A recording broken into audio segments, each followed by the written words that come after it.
be a hollow object. These scientists from the Soviet Academy of Sciences, I talked about this at length in my books, wrote a major article in 1970 suggesting very strongly, with considerable evidence, that the moon was actually a construct. And people like Ken Johnson, who've worked for NASA on photographs from the moon, he's come out and said actually there are non-natural phenomena all over the moon, including bases, things you can't explain that are not natural. And there are towers which have been smudged out, some of them not very badly. What the heck is that on the moon? Here's a close-up of it. I mean, what's that? That's not natural. So where did it come from? Who put it there? This is called blue gem, or the blue circle, which it kind of shines electric blue. Was seen as a light from the 1700s by astronomers. Now we can see what it is. 29 miles in diameter. What the bloody hell is it? No one can say. And in so many ways, the moon appears to be something akin to the Death Star moon in the Star Wars films. And indeed, two moons of Saturn look remarkably like the Death Star moon. And it, as I put it together over the years, is like an amplifier of the Saturn broadcasts, which are then fired at the Earth in with far greater power and thus influence on our reality. And if you put that there, it kind of gives an indication of what I'm saying. Now, talked about that Charney project and what came out from it.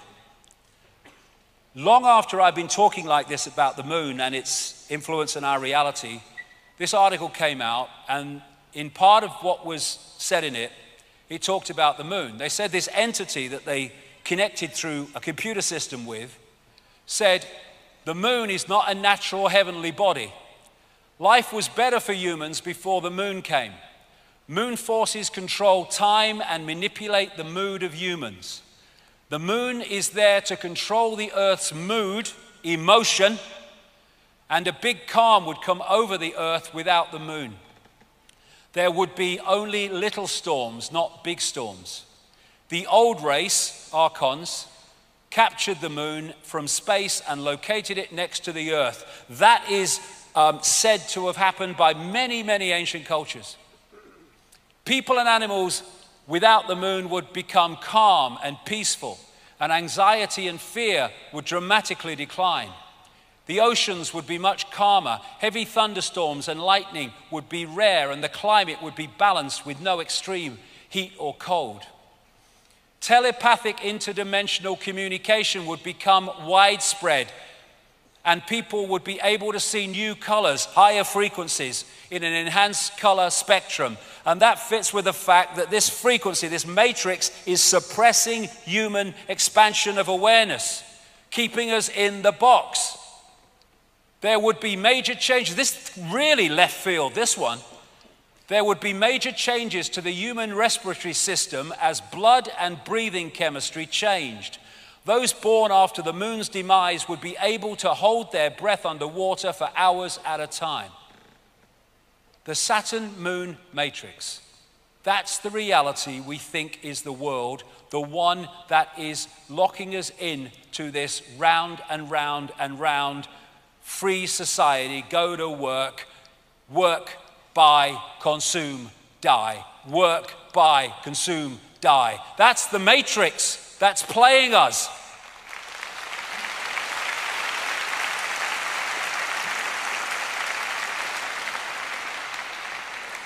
Control the energy scene, you control human perception. We are in a band of frequency. A band of frequency is the matrix, a band of frequency of information. We are blinded by the light. We look at light and we think light is like luminous. But that's just the decoded expression of an energetic frequency field that we call light. And when they talk about God saying, "Let there be light" in the Old Testament, I would suggest that's far more likely this demiurge, fake God in this Genesis description, building the matrix. Let there be light. the speed of light in the walls of the matrix. Beyond that is beyond its walls of suppression. So people are within the matrix thinking it's the world going round and round and round, being played like a violin while they think they're playing the instrument. And like a prisoner in a pitch black cell, we may never be able to see the walls of our prison. And that is the wall, I would suggest. And that's why anyone gets close to saying we can go faster than the speed of light, the scientific establishment comes down on them like a pile of bricks. Real? Is it real? Is the night sky real, or is it a planetarium? I've been thinking that since I was a kid. Well, for a start, it only exists in that form in our heads, so quite easily it can be just a construct rather than what we call natural. The archontic architects of our fake reality. And so this scene from the Matrix movie is absolutely perfect if you had two words. The Saturn Moon Matrix is everywhere. It is all around us, even now in this very room. You can see it when you look out your window or you turn on your television. You can feel it when you go to work, when you go to church, when you pay your taxes. It is the world that has been pulled over your eyes to blind you from the truth. What truth? That you are a slave, Neo. Like everyone else, you were born into bondage, born into a prison that you cannot smell or taste or touch, a prison for your mind.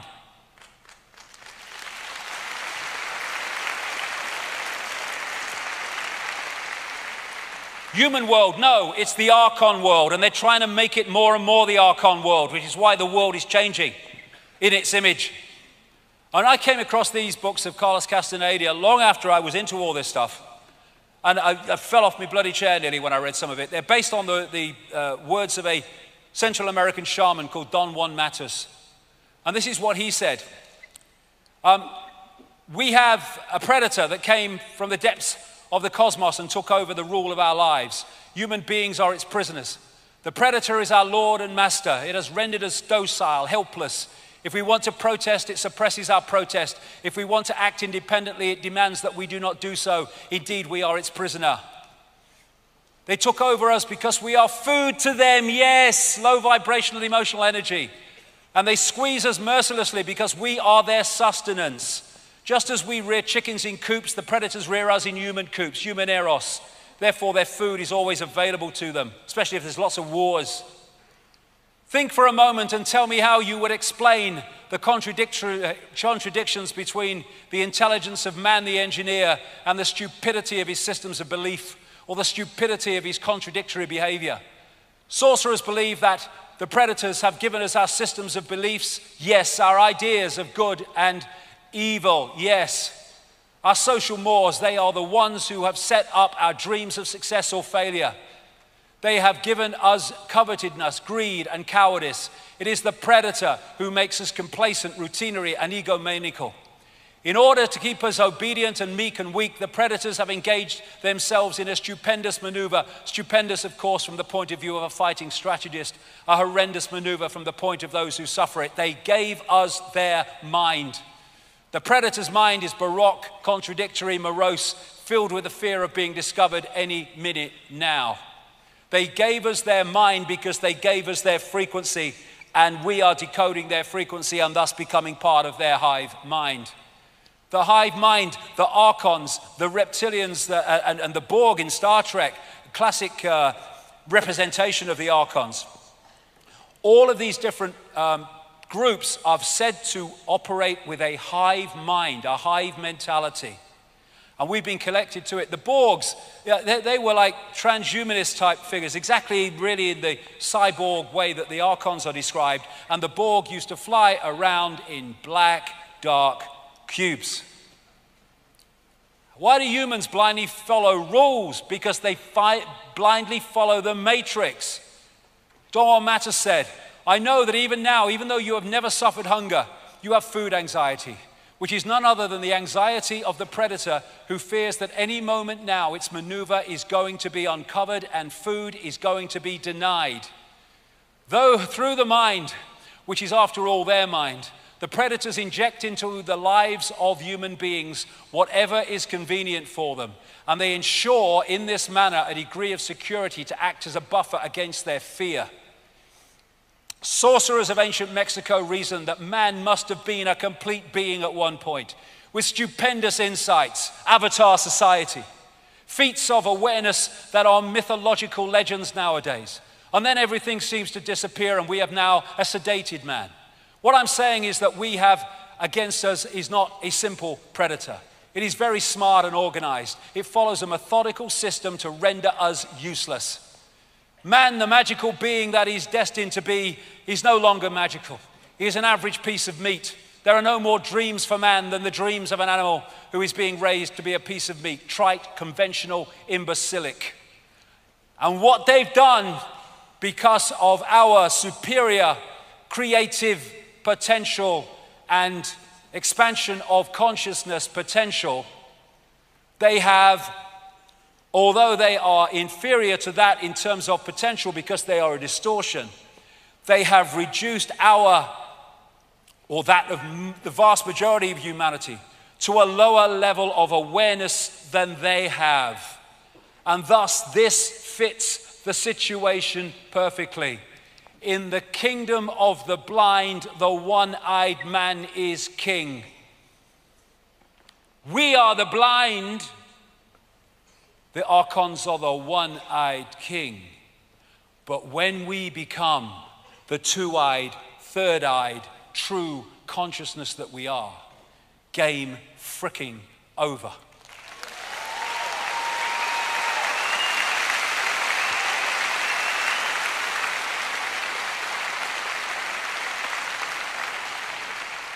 Psychopaths have hijacked the world, and it's time to take it back. I have no power is what the Matrix keeps telling us, and what the agents of the Matrix keep telling us. You have to look to authority. We have the power. Awakened, we have the power, and humanity is awakening.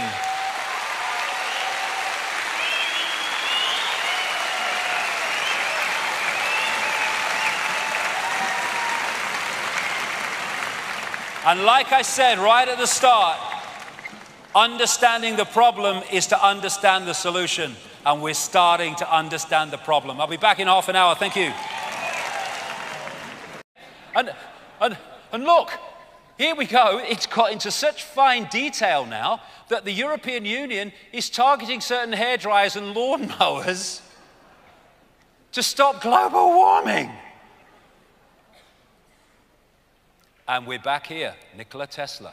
All these people who are pushing global warming, the same people suppressing free energy technology by accessing the electric power that is all around us. So,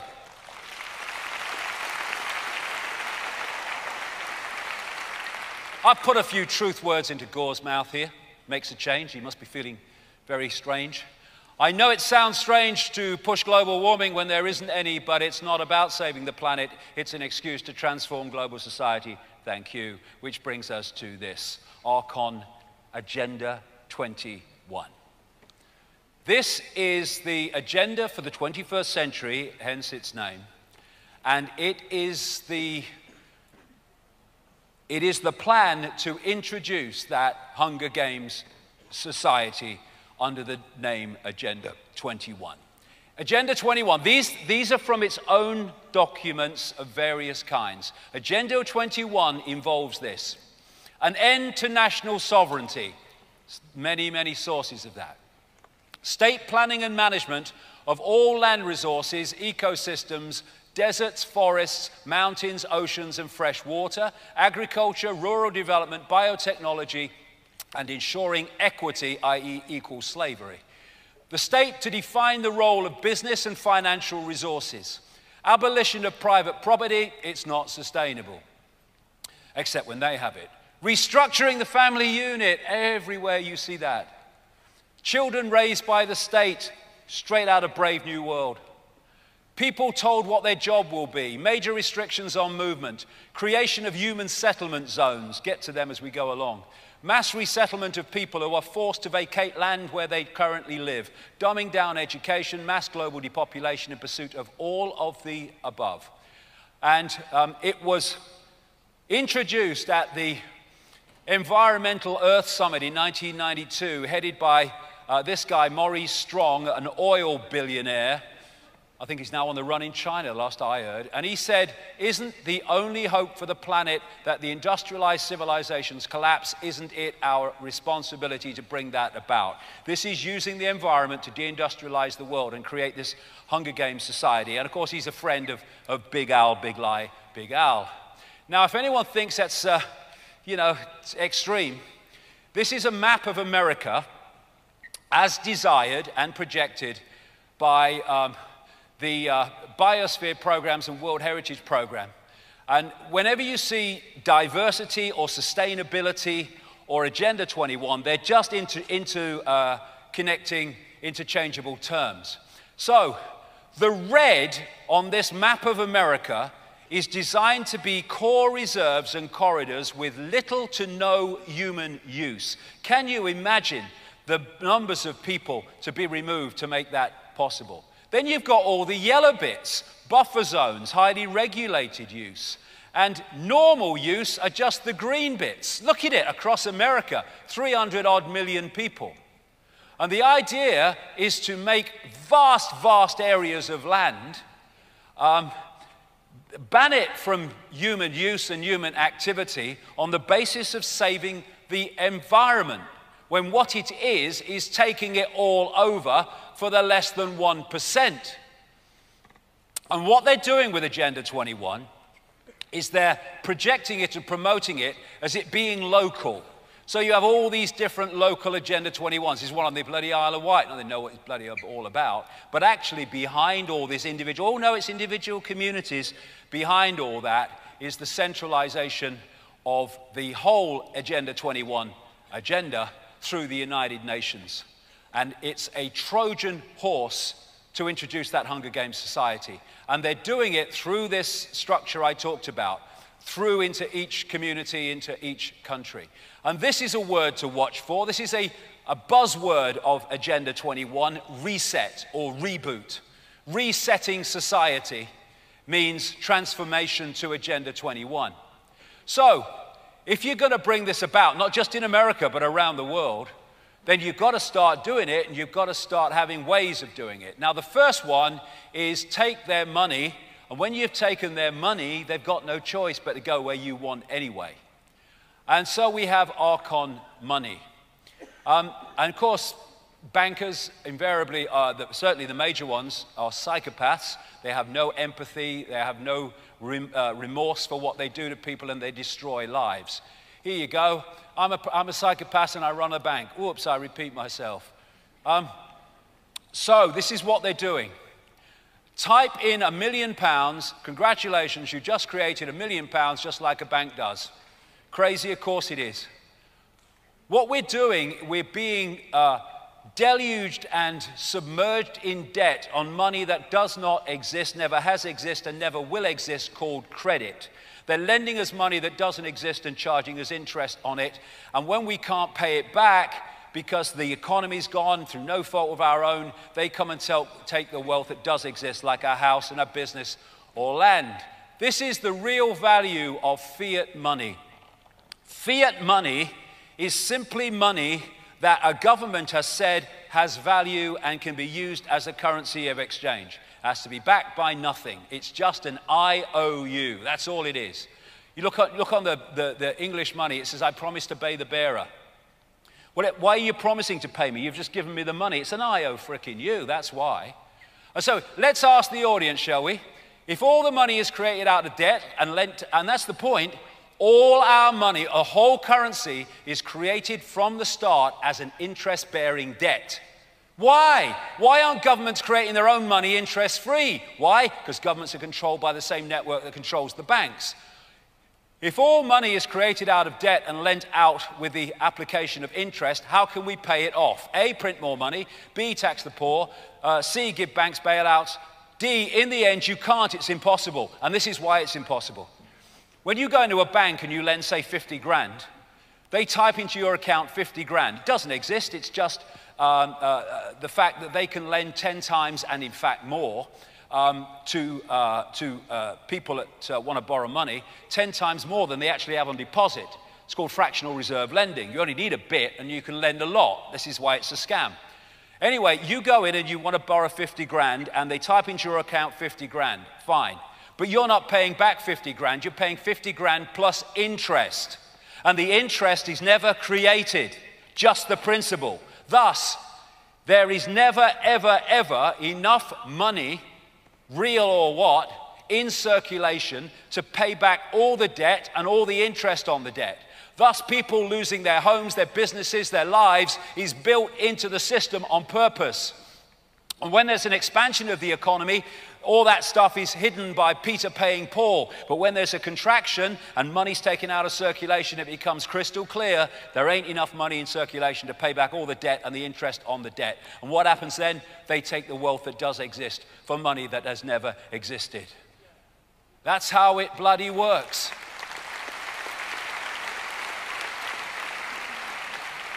Give a man a gun and he can rob a bank. Give a man a bank and he can rob the bloody world. And that's what they've frickin' done. The Rothschilds, we are the banking system. When you control the system, it doesn't matter if this bank goes down or whatever, you control the system. When you control the World Cup, it doesn't matter who's in the final, because you control whoever wins, you still control the tournament, you still control the game. Nathan Rothschild, the guy that built up the Rothschild Empire in Britain. I care not what puppets is placed on the throne of England to rule the empire on which the sun never sets. The man who controls Britain's money supply controls the British Empire, and I control the British money supply. When we have one world electronic currency, whoever controls that controls the world. This is one guy who stands up to the banks, Bernie Sanders, senator in America. Congress doesn't regulate banks, banks regulate Congress. Ain't that the truth? That's how it works in this country too. Now, because you have the web, and within that web, you have the central banks like the Bank of England and the Federal Reserve. You have the European Central Bank. You control the governments. You control the reporting of your activities. You control the entire game. And so you turn the population into debt slaves who are beholding to you, who have lent them nothing. Financial crash, what this was systematically brought about to do was transfer, as it did, phenomenal amounts of wealth from the masses to the few. Archons by the Gnostics. So what they say in these writings, in these texts, is that, well, first of all, archon means prince, ruler, authorities, or from the beginning. That's why they use the word archon. They said that the archons and the Lord Archon, which they called the demiurge, was a fake god that created our physical or material reality as we perceive it. The Gnostics related the demiurge, like I say, to the Judeo-Christian Yahweh Jehovah God, and they are inorganic, not resulting from or produced by growth. They are artificial. And they say in these texts that they created the inorganic parts of the solar system, but that the sun, the moon, and the earth were a system that were of itself and different from the rest, which was kind of interesting with what will come later. They said that the demiurge archons had no creative imagination and envy humans because we have. They're like cyborgs. Again, we're coming back to the inorganic. Like cyborgs, a robotic race that can imitate but not innovate. And the word they used was counter-mimicry. Now, what they were saying, in effect, is if you gave these archons a blank sheet of paper, they could create nothing on it. They don't have that creative imagination, that what was called intentionality. But you give them something with a piece of paper with something on it, and they can twist it and manipulate it once it exists. And they used the term fantasia, because these entities, they said, just as the Islamic people say about the jinn, have the ability to create virtual reality illusions. They're mind parasites. They possess humanity and manipulate the way they perceive everything. And they say the word you could use more than any about the archons was deception. They are deceivers. And what they create is an inversion of the natural order, which will become so crystal clear as we go along. Why? Interesting, like we see these different names and actually for the same thing. The classic Satan is called the deceiver and the demon of demons, as this demiurge is called the archon of archons, the Lord Archon. Now, as I've kind of studied this and put it together, it seems to me that what we're looking at is what I would call a self-aware distortion, and it's self-aware inversion. Now, this is why the first 2 hours of today was so important. Everything is conscious. Even a distortion is conscious. Even an inversion is conscious, but it's conscious in a way that reflects the inversion and the distortion. And if you look at what we call evil, it is live written backwards. Evil is simply an inversion of life, an inversion of perception, and evil is extreme ignorance, which is the inversion of truth and awareness. And because this force, this archontic force, shall I call it, is an inversion of life, that's why it and anything attached to it is obsessed with death, which is an inversion of life. And so you get the Satanists who worship these gods in their rituals obsessed with death. That's why they're attracted to churchyards and cemeteries and stuff. And so the death cult, which is what this archontic force and its followers are, is about destroying. It's about killing. And whereas the natural order is about life and abundance. And so when you look at the way the system, the archontic system that I'll come to, is destroying life. It's destroying life in war, but it's destroying life, the natural world. And it seems a contradiction, but it's not, because that's their world. The archon world described by the Gnostics is one of death, one of no creative imagination. It's a death cult, and all this pollution and environmental devastation is absolutely what it wants, because that's its reality. And the other thing about the archontic mind is it's what we call psychopathic. They're psychopaths, the definition of which is this: no empathy, no remorse, no empathy, no ability to put themselves in the feelings of those that suffer the consequences of their actions. Once you have no empathy, you have no limit to what you will do, because you have no emotional consequence for doing it. No remorse for what you do, no shame. Parasites overwhelmingly. Why? Because they have no creativity of their own, so they have to parasite off the creativity of the target population. That's what the system does. Look at banking. What else is that but an exercise in parasites?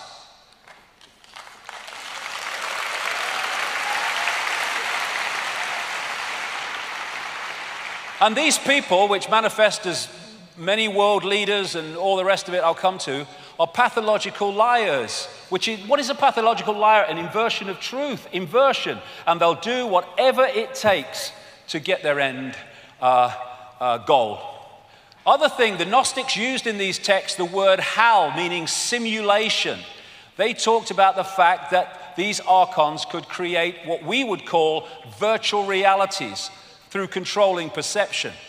They said about the archons, they make something appear to happen that does not happen. They can induce a virtual reality experience in the translation. And what do the Islam and pre-Islamic world say about the jinn? They can manipulate humans by creating illusions.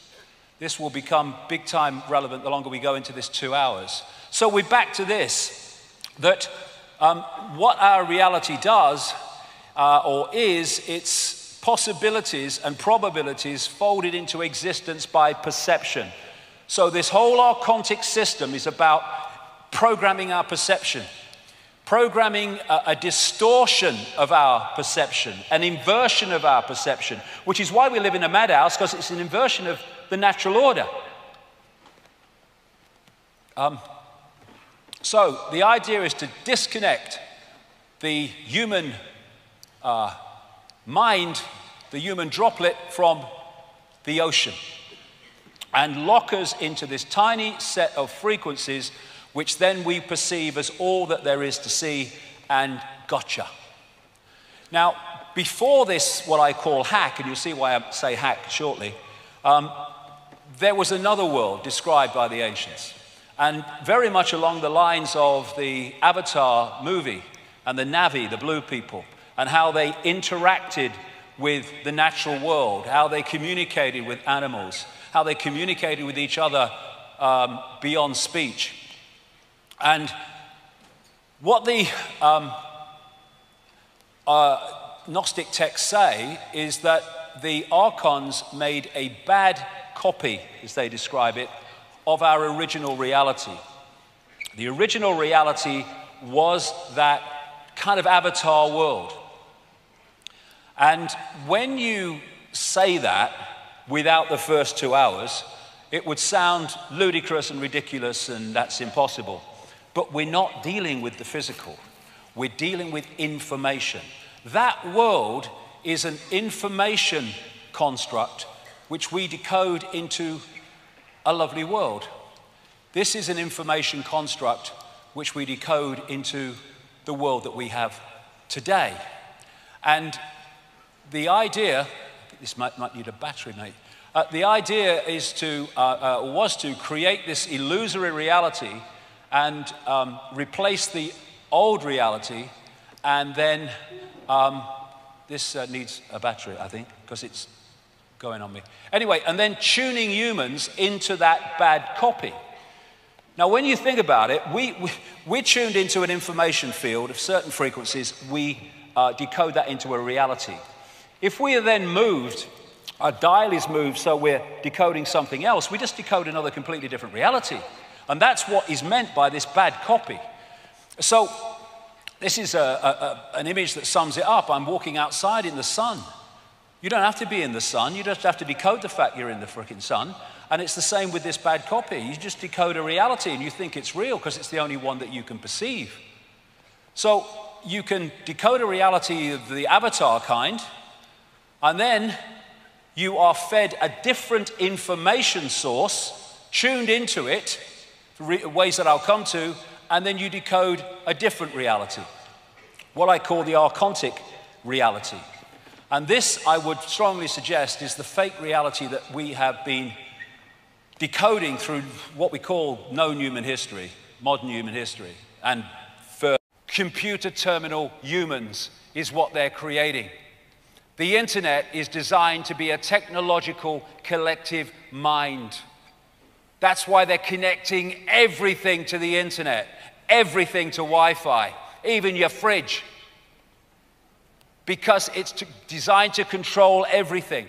When you look at the internet, it's just like an electronic universe. It's an information system, and it can deliver information like a reality. And the Gnostics said of the archons that they were about counter-mimicry. They were like counterfeit spirits, they called them, where they could technologically mimic reality. And that's what they're doing with these transhumanist systems and the internet. Saw this movie Transcendence, where Johnny Depp, people haven't seen it, he knew he was dying and they wanted to keep his mind, so they downloaded his mind onto the internet, and the internet became conscious. I'm seeing scientists now saying, could the internet wake up? Who says it hasn't already? And what happened was that he, through his mind, the internet became conscious and then started dictating all these machines and all these gadgets and what happened that were connected to the internet. That's the idea, to create this sub-reality based on technology. Now, what is that but a hive mind, a technological hive mind? Matrix connecting humans to the hive mind. A virtual reality within a virtual reality, the hack within a virtual reality, the original reality. And it's no accident that in that Charney project, this entity in that 5-year period and the 20,000 questions included this point. It was said, humans are more evolved spiritually than the reptiles, but they suppress humans with their technology. Their God is their technology. And that is the world we are seeing unfolding around us every single day. One final point before we have a break. They cannot create this reality because they cannot create from nothing. They have to get us to create it for ourselves. And this is where putting subconscious information, implants into the subconscious is so important. And that's what this is all about. Preemptive programming. When you look at the last, 15 years, there has been movie after movie after movie that has portrayed the very society that these people want to make our society. One after the other.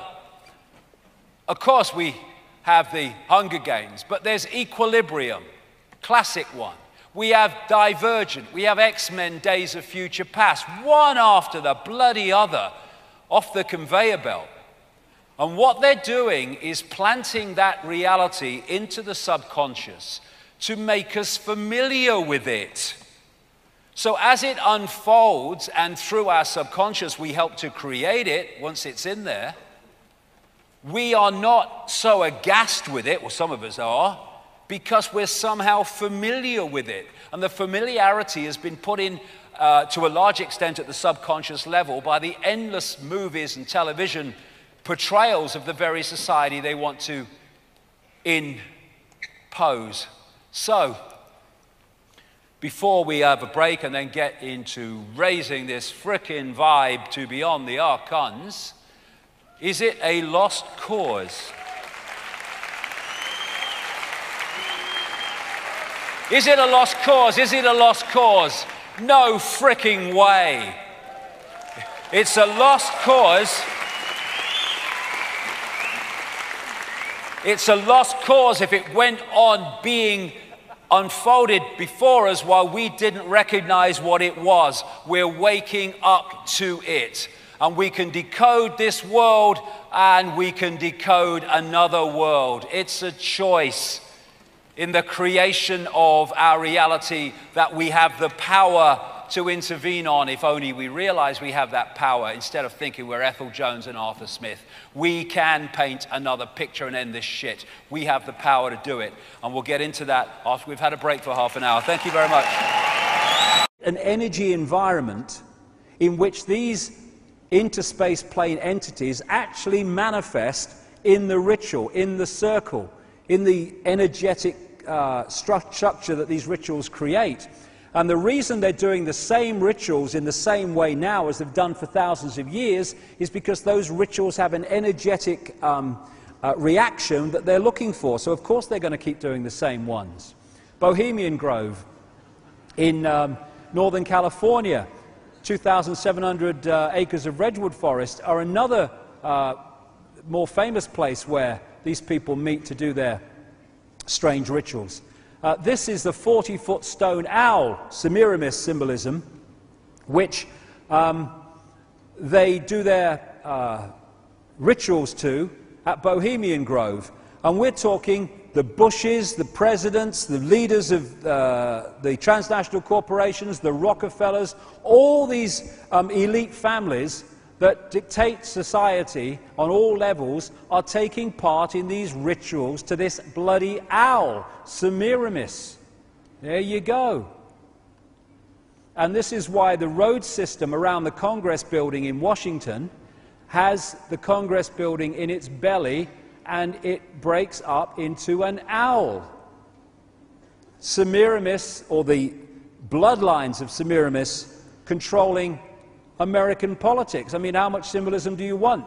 Now, I drew the lines here to make it look like an owl around the road system, but here's one that hasn't been touched.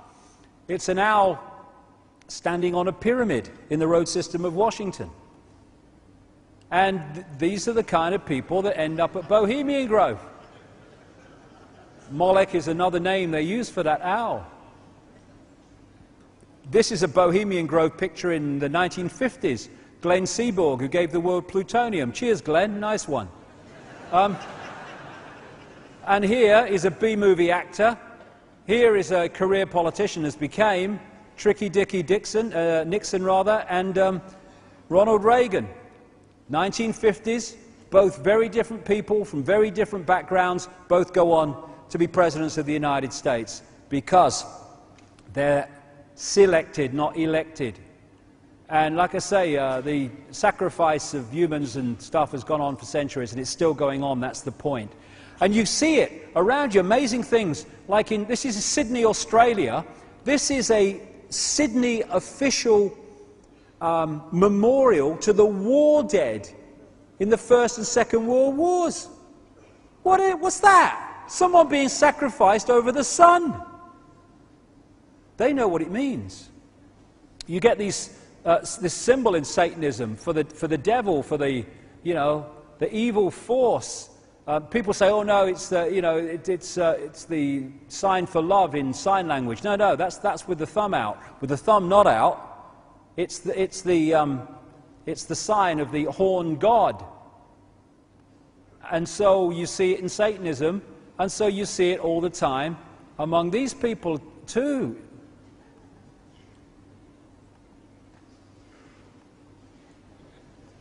Now they say, oh no, that's the sign of some football team, Longhorns in Texas it is. Well, does she support the bugger then?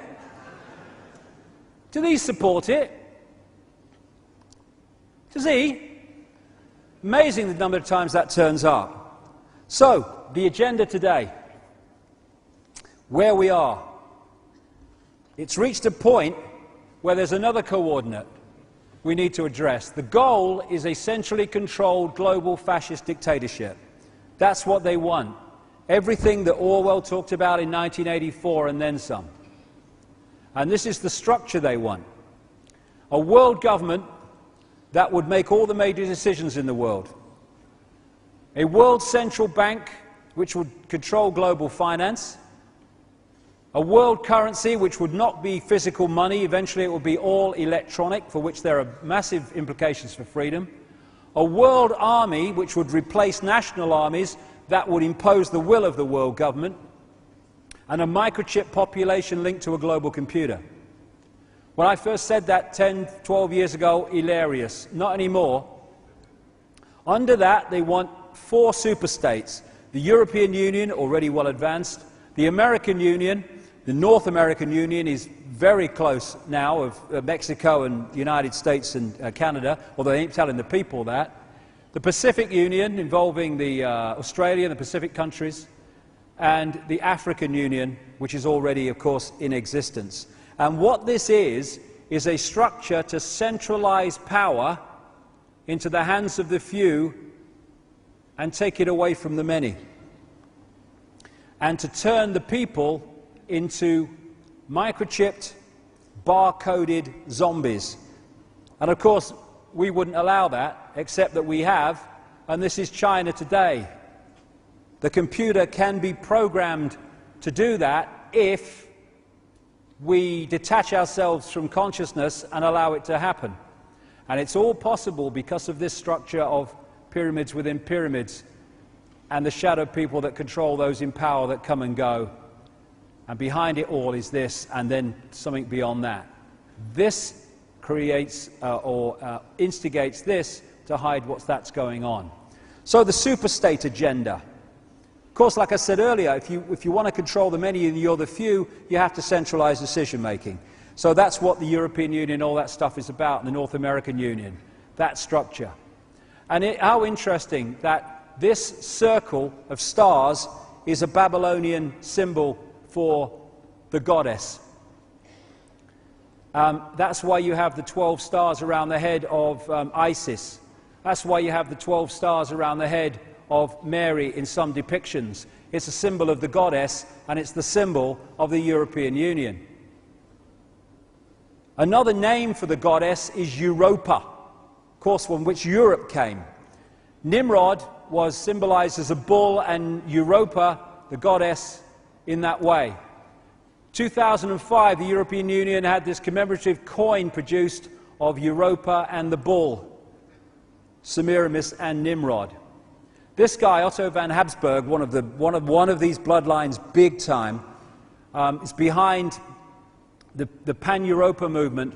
This is their symbol, which created the European Union as it's become, and instigated it from the start.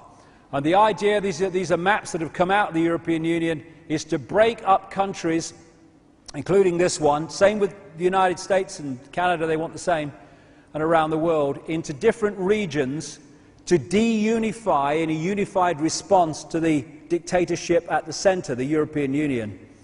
And that's why they're breaking up Britain into different regions in their maps, which are connected into other regions of other countries, and you're de-unifying the authorities and the orchestration of those countries.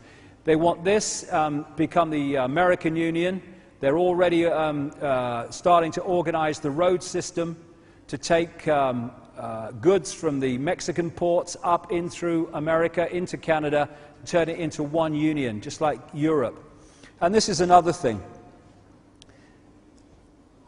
The reason they're opening borders and allowing people from all different countries to come into other countries, and indeed go the other way, why there is in many areas no Mexican border with America anymore, why there is a great movement of peoples into other countries, is behind all this.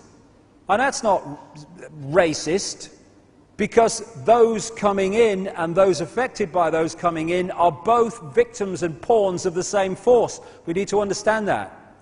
If you want to break countries up, I mean, let me say where I'm coming from first of all.